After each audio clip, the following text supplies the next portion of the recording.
I gotta go with Justin Gaethje. I gotta go with his experience. Ooh, I like that nickname. I like how you slid that in there, Rod. Hey, I like that. Hey, I don't think we ever heard that one. Arizona Heat. Yeah, I like it. yeah. So I just feel like he's gonna chew up that leg. I think what makes Justin special, there's two things: is his freaking calf kick, and then boom, his uppercut, bro. He's so vicious with it. He sneaks it in really good, and he'll set to the bottom. He'll go, and then bah. You know, he'll really time us. So he'll do a really good job. So, you know, obviously he's he's got, you know, he's in the. I know Justin's the one to fight forever, and you can tell every fight that he has, it's like 4 fights in one. So I feel like if Justin gets it done, I think Justin knocks him out. You know, Pimblett, let me tell you, he has improved a lot over the last 2 years. He really has, bud. He has gotten better. He's got more. You could see he's come into his own. Confidence-wise, physically, he's in great shape. They usually all are. But he's improved. His striking has improved. He's a good wrestler, grappler. But he loves to strike. That's what's going to make this fight really interesting and good. They're both going to strike. I mean, for the most part, they're both going to strike. And Gaethje has the ability, the mobility to box, to again get Pimblett to give up some of his height, some of his reach, counter him, keep him off balance. You know, use the sweet science in the UFC, in the striking department. He's got a chance to do that. And he's got Trevor Whitman as his striking coach. They're going to have to come up with a real good strategy and stick to it. It's going to be a disciplined strategy and stick with it. I'm going to have to go with Paddy Pimblett. I think Paddy Pimblett's just too damn dynamic. Yes, Paddy Pimblett does get hit a lot on his feet, but I just feel Paddy Pimblett is prepared for a guy like Justin Gaethje. I truly believe it. Like, I think Paddy Pimblett has been the smartest person because I feel he fights, he goes away. He fights, he goes away. I mean, you look at his record, he fights once a year. Gordon, December 10th, 2022, he beats him. Then he comes back a year later against Tony Ferguson. Then he comes back another year later against Bobby Green. April 12th, 2025 against Chandler. So he's fighting once a year, allowing his body to heal, allowing his body to get in the gym and see what's going on and bring a new dynamic to the fight game. So for him, I think I like that style. He's fighting once a year, right? Where you look at some athletes, they're fucking just boom, boom, boom, boom, boom. When you're doing that, you're getting a lot of body trauma. You're getting a lot of aches and bruises on where Paddy comes and fights. He's always fresh.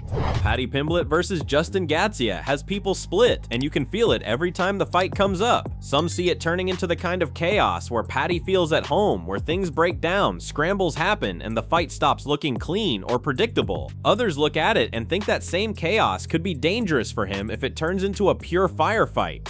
January 24th, UFC 324, first pay-per-view back, and two guys that you fought, Paddy the Baddy Pimblett, Justin Gaethje. What do you think is going to be the biggest X factor for the winner of that fight? Great question. I will be in attendance.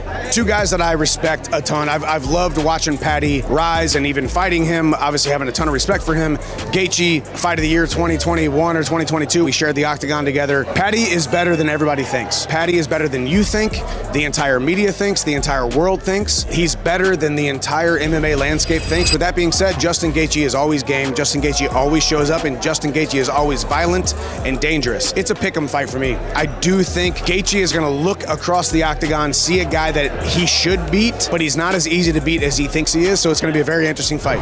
When Michael Bisping talked about Justin, it seemed like a reminder to all of the people who may be sleeping on him. He has already gone through this life. He already knows what it's like to go 5 rounds, what it's like to feel the pressures of winning a title, and he's already the man who people question before he's done with them. Michael seemed to stress the view that a man like that doesn't know how to fake it, how to shortcut the process. He's going to prove again here that he knows how to win when the division gets messy. Michael made it feel like this is Paddy's first real step into grown man territory. To win this means he gets more than a belt. He means to make everyone shut up and start respecting him, laughing or not. That's a tough leap to make. Not everyone makes it so cleanly. But the lightweight division, as it stands, so far has had 3 different interim champions. We had Tony Ferguson in 2017 when he beat Kevin Lee. We had Dustin Poirier in 2019 when he took out Max Holloway. And Justin Gaethje, the human highlight reel himself, in 2020 when he took out Tony Ferguson. The referee stopped the fight while Tony was still standing, but he was wobbling all over the place. And by the way, if Justin Gaethje wins this weekend, he will be the first ever 2-time interim UFC champion. If Paddy wins, he will be the 4th interim champion in the lightweight division, which is absolutely insane. 4 interim champs in one division. But interim titles, obviously, they're not just exclusive to the lightweight division. We all know what happened recently at heavyweight. We do not want to get into all that.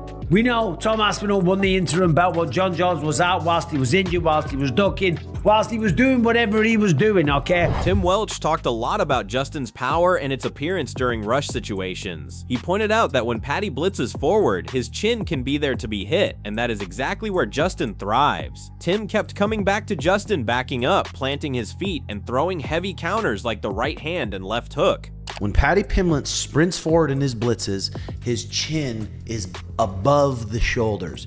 He's sprinting forward. Easier said than done, sitting back with a left hook or planting and throw a right hand. If anyone's going to counterpunch and crack Paddy Pimblett on his scouser jaw, it's going to be Justin Gaethje. If anyone can do it. Trained by the great Trevor Whitman. Let's see how this bout goes down. This was in 2021, Orthodox, 2 Division I wrestlers.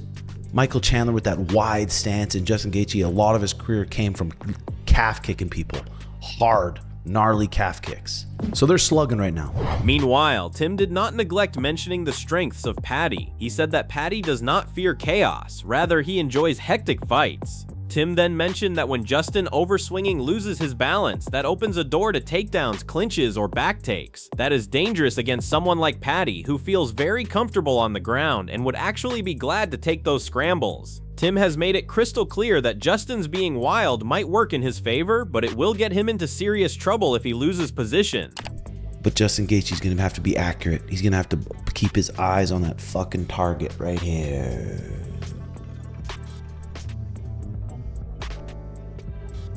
These hectic fights Paddy Pimblett likes. He likes these hectic fights where they're overswinging. The thing is too, when Justin Gaethje overswings, he's real off balance.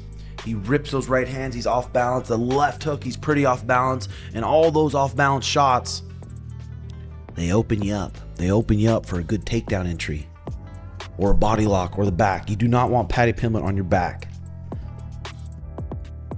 Stepping in 3-2s and they're landing too.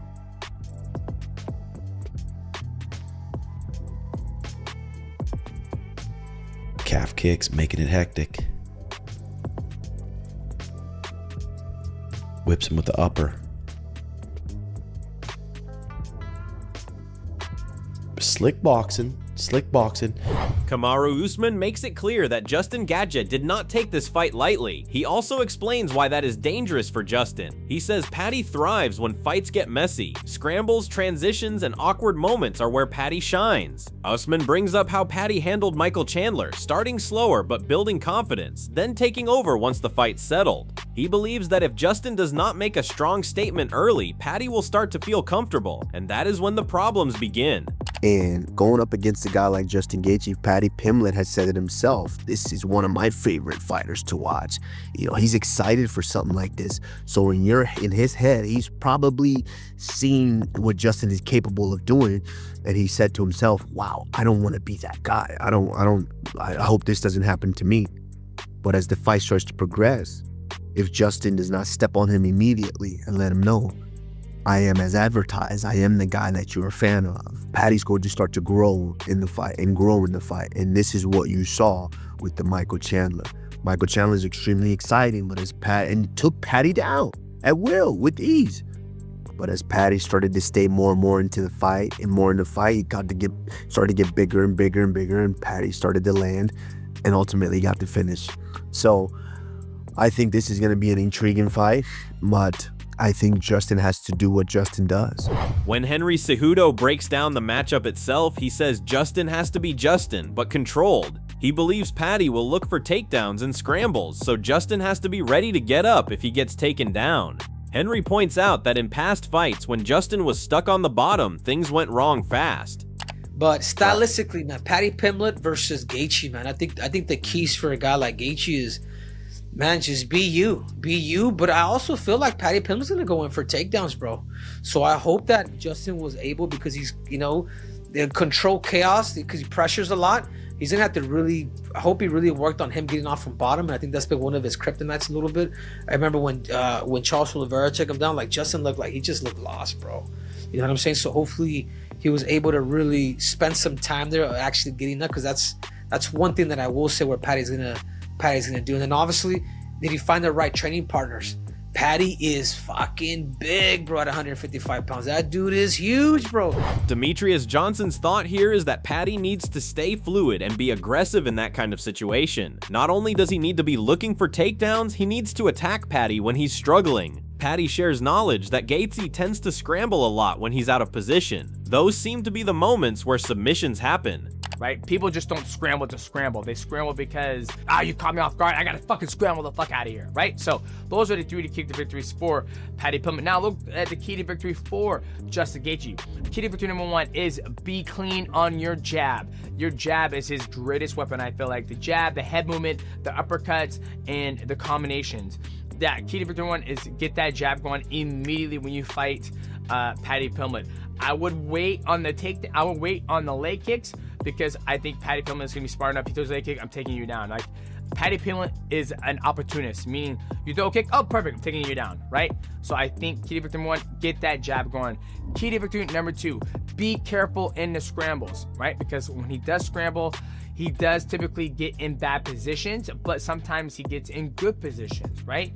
So I think key to victory number 2, be very careful when you scramble against a scrambler, guy like Paddy Pimblett, who does King of the Mat all the fucking time. He just lost to a calf slice. But be very careful with the scrambles. He thinks that Gallage must make sure the jab looks sharp early on. In such a situation, the blows don't need to be powerful. There are also suggestions of caution to be taken against the leg kicks by Paddy, who can exploit such situations by remaining opportunistic. In the scrambles, Johnson suggests Gallage to be cautious and not to rush, considering Paddy's proficiency there. Justin Gaethje. Key to victory number 1 is be clean on your jab. Your jab is his greatest weapon, I feel like. The jab, the head movement, the uppercuts, and the combinations. That key to victory 1 is get that jab going immediately when you fight Paddy Pimblett. I would wait on the leg kicks, because I think Paddy Pimblett is gonna be smart enough. He throws a leg kick, I'm taking you down. Like, Paddy Pimblett is an opportunist, meaning you throw a kick, oh perfect, I'm taking you down, right? So I think key to victory number 1, get that jab going. Key to victory number 2, be careful in the scrambles, right? Because when he does scramble, he does typically get in bad positions, but sometimes he gets in good positions, right?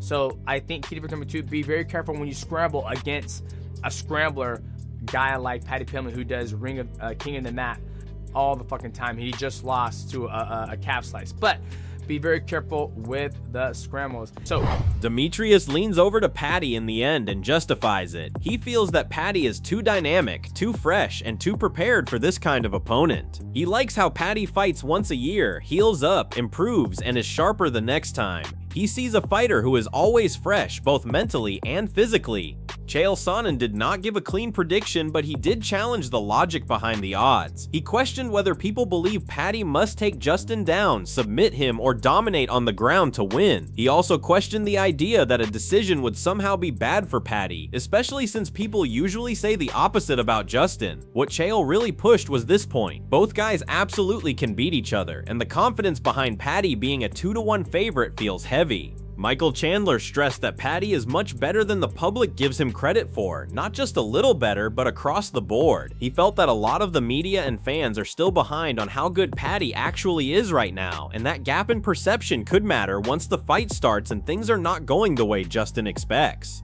At the same time, Michael made it clear why this fight is still dangerous for Paddy. Justin always shows up ready, always pushes the pace, and always brings real violence into the cage. Michael felt Justin would look across the cage and believe he should win this fight, but that confidence could be tested quickly. Teddy Atlas thinks this fight is really interesting because both guys bring something different to the cage. He points out that Paddy Pimblett has grown a lot over the last 2 years. He's sharper now, his striking is better, his wrestling is solid, and he's really confident. He's in great shape and loves to strike, which makes this matchup exciting. Teddy mentions that Pimblett still keeps his chin a little high, thinking no one can knock him out, but that's something that could eventually catch up to him. On the other hand, Justin Gaethje is experienced and well-rounded. He's got good striking and mobility and knows how to use his smaller size to his advantage. Teddy says if Gaethje boxes smart, sets traps, and uses his movement, he could really make Pimblett work.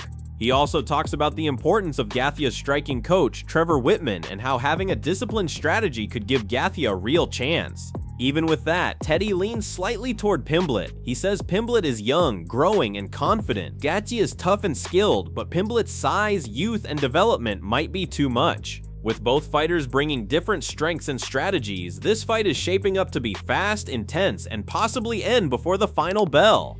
Fans can expect high-level striking, movement, and moments of pure action. Let us know in the comments who you're backing. Are you going with Justin's raw power and experience or Paddy's sharp skills and clever fight plan?